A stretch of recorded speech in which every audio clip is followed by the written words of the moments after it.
প্রাকৃতিক সৌন্দর্যের অপরূপ লীলাভূমি বান্দরবন, যেখানে সবুজ পাহাড়, ঝর্ণার কোলাহল, মেঘে ঢাকা ট্রেইল আর আদিবাসী সংস্কৃতি মিশালে গড়ে উঠেছে এক স্বর্গস্বরূপ স্থান। আর সেই সৌন্দর্যের মধ্য দিয়ে বয়ে চলা নীলচে তৈন খালের বুকে নৌকা ভ্রমণ যেন প্রকৃতির কোলে ভেসে চলার এক স্বপ্নময় অভিজ্ঞতা।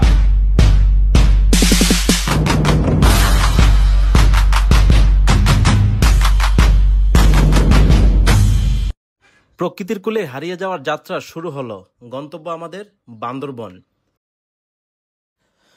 বান্দরবনের পথে রওনা হওয়ার আগে প্রথমেই দেখে নিন আপনার জাতীয় পরিচয়পত্রটি সাথে আছে কিনা, কারণ নিরাপত্তার স্বার্থে এখন অনেক চেকপোস্টে এনআইডি যাচাই করা হয় এবং সংগ্রহ করে। তবে কোথাও কোথাও আপনাকে সেনাবাহিনীর চেকপোস্ট পার হতে পারে।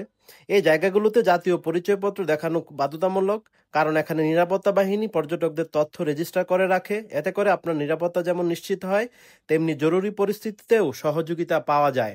এবং আপনি মিনিমাম 5 থেকে 6 কপি জাতীয় পরিচয়পত্র রাখা জরুরি। এতে করে বান্দরবন উপজেলা সদরেও আপনাদের এই জাতীয় পরিচয়পত্র সংগ্রহ করে থাকে, শুধুমাত্র সিকিউরিটি পারপাসে।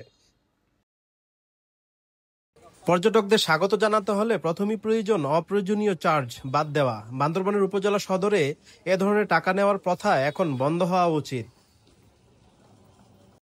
ট্রেকিং শুরুর আগে লোকাল মার্কেট থেকে শুকনো খাবার, পানি আর দরকারি জিনিস কিনে নিচ্ছি, কারণ পাহাড়ে ওঠার পর সবকিছু পাওয়া যায় না। আলীকদম উপজেলা থেকে এই আমতলী বাজারে আসতে সময় লাগবে মাত্র 30 মিনিট অটোতে করে। এই আমতলী বাজার থেকেই আমাদের নৌকা ভ্রমণ শুরু হবে। এই নৌকা ভ্রমণ শেষেই আমরা যাব দুশ্রী বাজার। দুশ্রী বাজার থেকেই একটু সামনেই আমাদের মূল ট্রেকিংটা শুরু হবে। সো আমাদের আজকের যাত্রা শুরু হলো বান্দরবনের নীরব এক ঘাট থেকে, যার ঘাটের নাম আমতলী। নৌকা ভেসে চলেছে এক অনন্য গন্তব্যের দিকে। তৈন খালের মধ্য দিয়েই আমরা যাচ্ছি আমাদের মূল ট্রেকিং পথে। এই নদীপথ শুধু জলের ধারা নয়, এ যেন প্রকৃতির এক জীবন্ত ক্যানভাস। এই হলো আমাদের গাইড, যিনি তার বাসা থেকে আমাদের জন্য আম নিয়ে এসেছেন এবং আমরাও কিছু আম নিয়েছি। তো এগুলাই আমাদেরকে কেটে সার্ভ করে দিচ্ছে আমরা এই সুন্দর ভ্রমণটাকে এনজয় করার জন্যে। নৌকা যখন ধীরে ধীরে এগিয়ে চলে, তখন নদীর বুক জুড়ে খেলে যায় আলো ছায়ার খেলা। কোথাও পানির স্তর শান্ত, কোথাও আবার হঠাৎ দেখা যায় উঁচু ঢেউ, যেন প্রকৃতি নিজেই কাঁপিয়ে তুলছে হৃদয়ের গভীরতা। এখানেই নদীর জলস্তরের অদ্ভুত এক পার্থক্য দেখা যায়। কোথাও কোথাও হঠাৎ করেই অগভীর, আর তার মাঝেই সৃষ্টি হয় বিশাল ঢেউয়ের মতো ডানাগাড়ি, যা আমাদের নৌকাটিকে এক দোলনায় দোলায়। দেখতেই পাচ্ছেন নৌকা ভ্রমণের আশেপাশেই আপনারা এরকম পাহাড়ি আদিবাসী দেখতে পারবেন। নদীর দুই পাশে পাহাড় দাঁড়িয়ে আছে রাজকীয় ভঙ্গিতে, আর তার পাদদেশে গড়ে উঠেছে ছোট ছোট আদিবাসী পল্লী। এই মানুষগুলো জীবন যেন নদীর মতোই শান্ত, গভীর, অথচ সাহসী। তারা নদীর সাথে বাঁচে, নদীর সাথে কথা বলে। শিশুরা খেলছে নদীর কিনারায়, কেউ বা মাছ ধরছে, কেউ বা গৃহস্থলীর কাজে ব্যস্ত। এই নিস্তব্ধতা, এক সরলতা, এই জীবনের ছন্দ, সব মিলে মনে হয় আমরা কোনো সিনেমার সেটে এসে পড়েছি। এই তৈনখাল শুধু একটা জায়গা নয়, এটা একটা অনুভব। পাহাড়, নদী, মানুষ, তিনটির মিলনে গড়ে ওঠা এক অপূর্ব জীবন্ত কবিতা। এই নদীর সাথেই এক পাহাড়ি আদিবাসী আমাদের কাছে আনারস বিক্রি করছে। আমরা নৌকা থামি আনারস কিনছি। এই টমি টমি টমি, এই টমিগুলোই পাহাড়ি আদিবাসীদের এক প্রকার বন্ধু, নিরাপত্তা প্রহরী হিসেবে কাজ করে। ওরা খুব মজা করে আমরা আনারস খাচ্ছি, আর এইখানকার আনারস খুবই ফ্যান্টাস্টিক অ্যান্ড ফেনোমেনাল। 2 ঘন্টা নৌকা ভ্রমণ শেষে আমরা পৌঁছলাম দুশ্রী বাজার, দুশ্রীপাড়া বাজার। এখান থেকে আপনাদের প্রয়োজনীয় বাজার সদাই নিতে পারেন যদি চান। সোহেল ভাই, আপনার থেকে বয়সে বড়, দেখছেন টকবকে জোয়ান এখনো ঘুরতে আসছে। সেই 2-2.5 ঘন্টা উনি হাঁটবে, 2 ঘন্টা নৌকা বাইরে আসছে, এখন 2 ঘন্টা আরো হাইটটা যাবে। ওনারও কিন্তু সংসার আছে, তারপরে কি টকবকে জোয়ান, দেখছেন। বাজারটার নাম হলো দৌছড়া বাজার। এটা হলো লাস্ট, এখান দুশ্রীপাড়া গ্রাম। দুশ্রী বাজার বলে না, গুলগুলা দুশ্রী বাজারের অনেক মজা, অনেক মজা। মানে ট্রেকিং যাওয়ার আগে এটাই লাস্ট বাজার, এরপরে আর কিছু নাই না। আমাদের জার্নি, বোটের জার্নি এখানেই সমাপ্ত। আমরা এখান থেকেই ট্রেকিং শুরু করব। প্রথমেই আমাদের গন্তব্য থাংকোয়াং ঝর্ণা। তারপরে আমাদের পালংখিয়াং ঝর্ণা আমাদের শেষ গন্তব্য, সেখানেই আমরা স্টে করব, নাইট স্টে করব। তো লেটস গো। আমাদের বাজারগুলা ছোট ছোট ভাগে ভাগ করে আমরা যার যার ব্যাগে করে নিয়ে নিচ্ছি। উদ্দেশ্য এখন আমাদের থান কোয়াং ঝর্ণা। জানি না কত ঘন্টা ট্রেকিং করা লাগে, তবে মনে হচ্ছে যে 3 ঘন্টা লাগতে পারে। ঠিক ঝিরি পথ, এদিক দিয়ে আমাদের ট্রেকিং করতে হবে।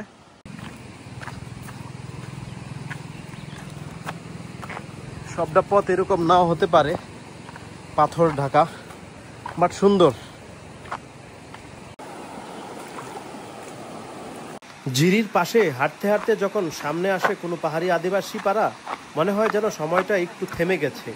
নিঃশব্দ, সরল, অথচ হৃদয় ছোঁয়া এক জীবনযাত্রা। চারজন করে হলে তো আমরা 2 বার চলে যেতাম, 8 জন। ভাই কয়জন করে? এই জায়গাটুকু একটু গভীরতা হওয়ায় এখানে পাহাড়িরা বাঁশের মাচা দিয়ে রেখেছে। এখানে পার পার্সন 20 টাকা করে পার হতে হয়।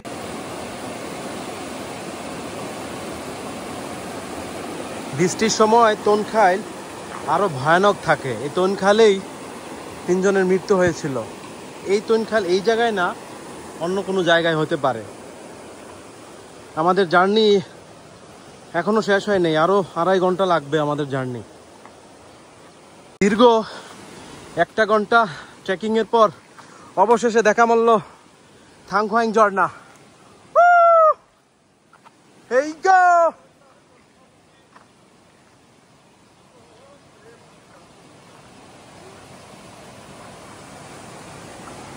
এটাই বোধ হয় বান্দরবনের আসল সৌন্দর্য।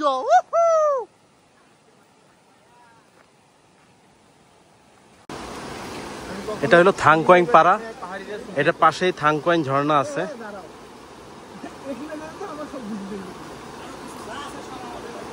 আমরা এখন ওই পারে যাব, আর এটাই সেই তৈনখাল।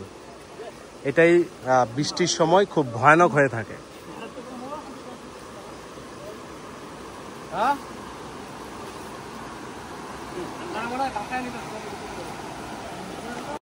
ঠিক এইভাবেই রশি দিয়ে পারাপার করতে হয় ট্যুরিস্টদের, সাথে থাকে গাইড। গাইড ছাড়া কোনোভাবেই আপনারা এই বান্দরবান ট্রেকিংয়ে আসবেন না। যখন এই তৈনখাল খুব ভয়াবহতা থাকে তখন খুবই রিস্কি, মানুষকে ভাসিয়ে নিয়ে যায় অনেক দূর দূরান্তে, যার ফলে অনেকের ক্ষতিও হয়।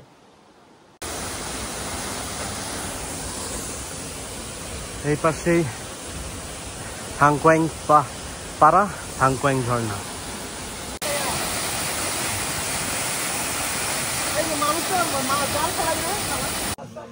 এই জায়গায় দাঁড়িয়ে জীবনের সব কোলাহল, ব্যস্ততা, ক্লান্তি যেন মুহূর্তেই হারিয়ে যায়। মনে হয় না কোনো কিছুই চাই, না প্রযুক্তি, না বিলাস। শুধু এই প্রকৃতির মাঝে 1 কাপ চা আর হৃদয়ের প্রশান্তি থাকলেই বুঝি জীবনটা পরিপূর্ণ।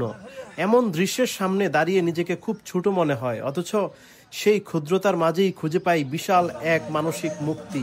এটাই জীবনের আসল সৌন্দর্য, যা শুধু চোখে দেখা যায় না, হৃদয়ে অনুভব করতে হয়।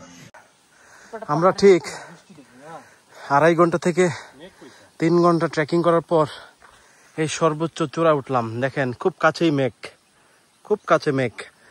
আমরা ঠিক ওই চূড়াটাতে যাব। না, প্রথমে যাব এই চূড়াতে। এখানে একটা দোকান আছে, তারপর এদিক থেকে এদিকে যেতে পারি, আবার ওই দিক যাব। আমাদের সাথে আছে আরো দুজন।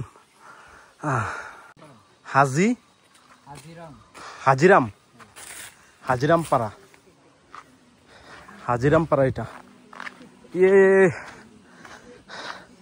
সবাই এখানে রেস্ট নেওয়ার জায়গা। এখানে দোকান আছে, আপনারা চাইলে কিছু খেয়ে নিতে পারেন। সোহেল ভাই, আপনার থেকে দেখেন বয়সে অনেক বড়। দেখছেন কোথায় এসে বসে, দেখছেন? না, ওনারে ভিডিও করতেছে।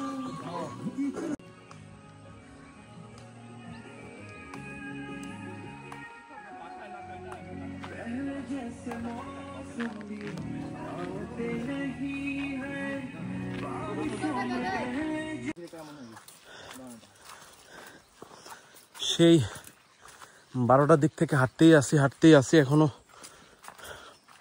পালংথিয়া ঝর্ণাতে পৌঁছতে পারিনি। আমরা রাত্রিটা যাপন করব সেই পালংথিয়া ঝর্ণাতে। ঝর্ণার পাশেই একটা ঝুমঘর আছে, একটা পালংশিয়া ছড়ি বলে বা বাড়ি বলে, যেটা ওই জায়গায় থাকবো আর কি রাতে। ওয়াও,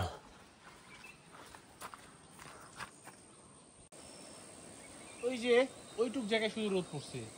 হ্যাঁ ওই যে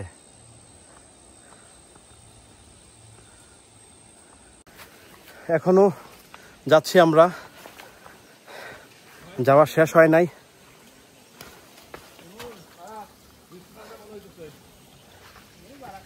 এই বান্দরবনের আসল সৌন্দর্য যে আপনি রাস্তায় রাস্তায় জায়গায় জায়গায় আপনি এরকম ছোট ছোট ঝর্ণা পাবেন। তবে সাবধান, আস্তে ধীরে আপনার পারাপার হবেন এই রশি দিয়ে, রশির সাহায্য নেবেন।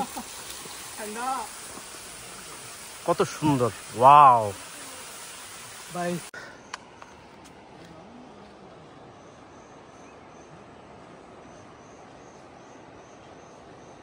Kashmir, one kind of Kashmir.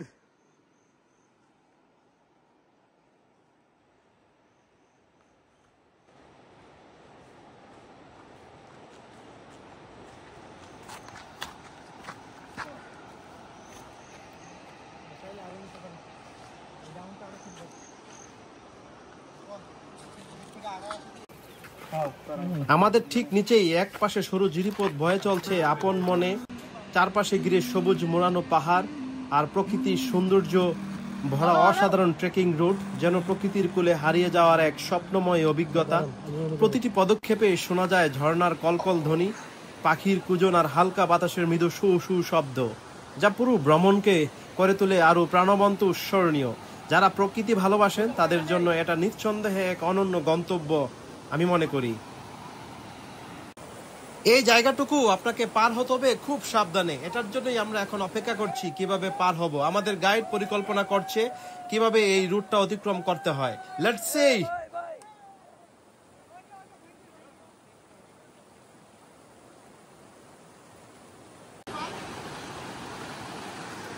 এইরকম চ্যালেঞ্জিং যে পারাপার হওয়া, ঝিরি পারাপার হওয়া, যে কতটা পারাপার হয়েছি, এখন আবার ঝিরি পার হইতে হবে। একটা অ্যাক্সিডেন্টের শিকার হয়েছিলাম, আল্লাহ মাফ করছে। যদিও আশা করি সাকসেসফুলি এই ট্রিপটা শেষ করে যাবো ইনশাআল্লাহ।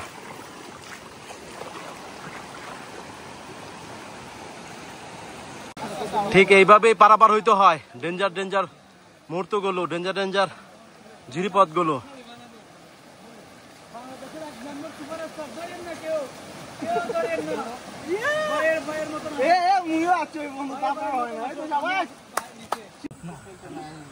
বিকাল বাজে 5টা, আমরা এসে পৌঁছলাম রাতংপাড়া। রাতংপাড়াতে এই 2-3টাই ঘর। পিচ্চি বাবু গোসল করতেছে।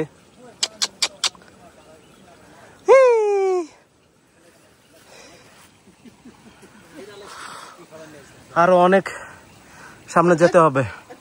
ফাইনালি সারাটা দিন ট্রেক করে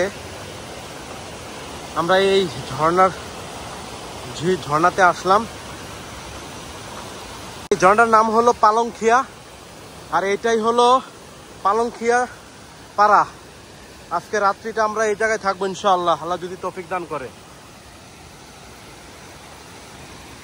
সারাদিনের কষ্ট সার্থক।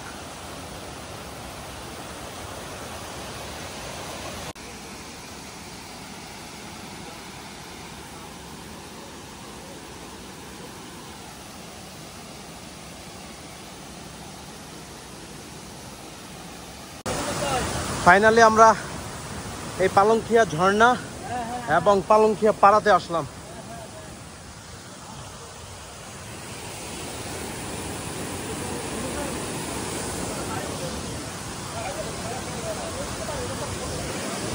এই জায়গায় থাকবো, এই জায়গায় ঝর্ণার শব্দ শোনা যাবে।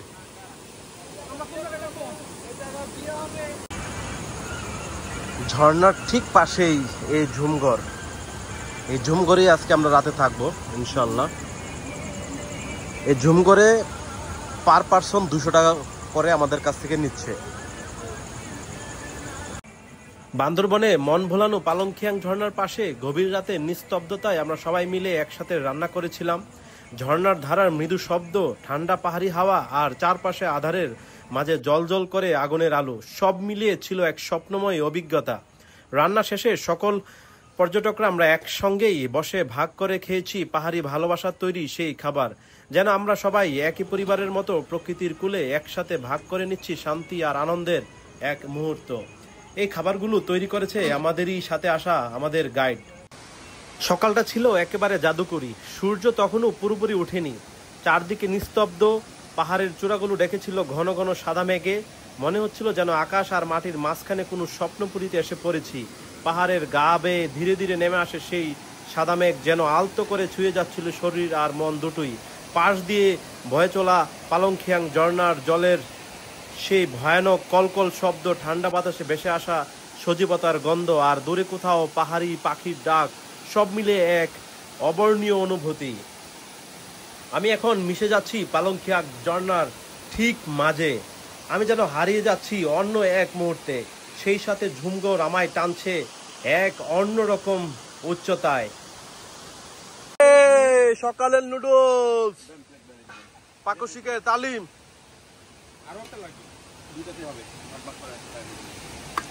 এক পাশে ঝর্ণা, আরেক পাশে নুডলস। পর এই বাঁশ দিয়ে আমরা চা খাবো।